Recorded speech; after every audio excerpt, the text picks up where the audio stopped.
ఒక ఊరిలో అంజమ్మ అనే ఒక ముసలావిడ ఉండేది. ఆమెకి వెంకటప్ప అనే ఒక కొడుకు ఉండేవాడు. అంజమ్మ ఎల్లప్పుడూ గొప్ప దైవభక్తి కలిగి ఉండేది. అదే దైవభక్తి తన కొడుకుకి కూడా అలవర్చింది. అంజమ్మ వెంకటప్పలు కటిక పేదరికంలో జీవనం గడిపేవారు. అంజమ్మ చాలా కష్టపడి వెంకటప్పని బాగా చదివిస్తుంది. వెంకటప్ప కూడా తల్లి కష్టం అర్థం చేసుకొని మంచి శ్రద్ధతో చదువుని పూర్తి చేసుకుంటాడు. ఇలా చదువు పూర్తి చేసుకున్న తర్వాత వెంకటప్ప ఉద్యోగ ప్రయత్నంలో ఉంటాడు. అలా ఉద్యోగ ప్రయత్నంలో ఉన్న వెంకటప్పకి మంచి ఉద్యోగం లభిస్తుంది. ఒకరోజు వెంకటప్పని మరుసటి రోజు ఉద్యోగంలో చేరాలంటూ తాను ఎంపికైన పరిశ్రమ వారు ఉత్తరం పంపిస్తారు. ఉత్తరం అందుకున్న వెంకటప్ప అన్ని ఏర్పాట్లు చేసుకొని మరుసటి రోజు ఉద్యోగంలో చేరడానికి సిద్ధమవుతాడు. అలా తన ఊరిని విడిచి వెళ్ళే సమయం వస్తుంది. ఆ రోజు సాయంత్రం తన తల్లికి జాగ్రత్తలు చెప్పి వెంకటప్ప పట్టణానికి బయలుదేరుతాడు. రైలు కోసం వేచి చూస్తున్న వెంకటప్ప కొందరు దుండగులు తోటి ప్రయాణికులని దోపిడీ చేసి పరిగెత్తడం గమనిస్తాడు.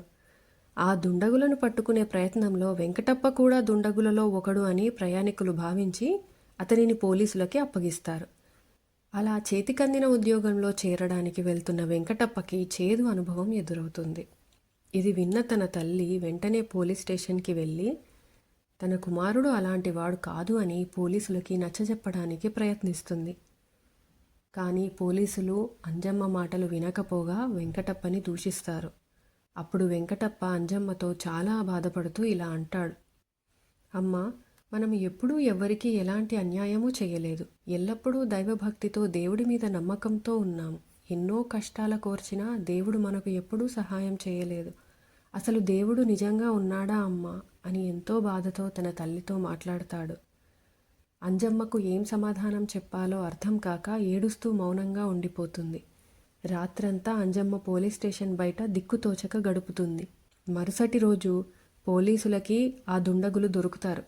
వారికి వెంకటప్పకి ఎటువంటి సంబంధం లేదని రుజువవుతుంది. వెంకటప్పని కూడా వదిలేస్తారు. అంజమ్మ మనసు కుదుటపడుతుంది. కొడుకుని ప్రేమగా హత్తుకొని సంతోషిస్తుంది. వెంకటప్ప మాత్రం ఎంతో దుఃఖంతో ఉంటాడు. నాకు వచ్చిన ఉద్యోగం పోయింది. నన్ను జైలులో ఖైదీలాగా బంధించారు. ఎందుకమ్మా దేవుడు ఇలా చేశాడు అని వెక్కి వెక్కి ఏడుస్తాడు. మరుక్షణమే వారికి వెంకటప్ప ఎక్కాల్సిన రైలు ఘోర ప్రమాదానికి గురైందని తెలుస్తుంది. నువ్వు చాలా అదృష్టవంతుడివి బాబు, నువ్వు కానీ ఆ రైలు ఎక్కి ఉంటే నీ తల్లి దిక్కులేనిది అయిపోయేది అని పోలీసులు చెప్తారు.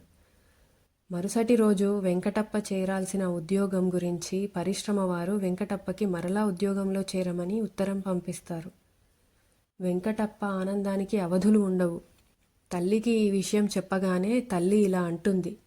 నీకు కలిగిన దుస్సంఘటన వలన దేవుడు లేడు అని నిందలు వేశావు. కానీ ఆ దేవుడు ఎల్లవేళలా నిన్ను సంరక్షించడానికే చూస్తున్నాడు అని ఇప్పటికైనా ఒప్పుకుంటావా అని నవ్వుతూ కొడుకు భుజం తట్టింది. నీతి: జీవితంలో జరిగే కొన్ని సంఘటనల వలన దేవుడు లేడు రాడు అనే ఆలోచనలకు మనం గురి కావచ్చు. కానీ మన జీవితంలో ఏది జరిగినా అది మన మంచికే అని ముందుకు సాగిపోవాలి.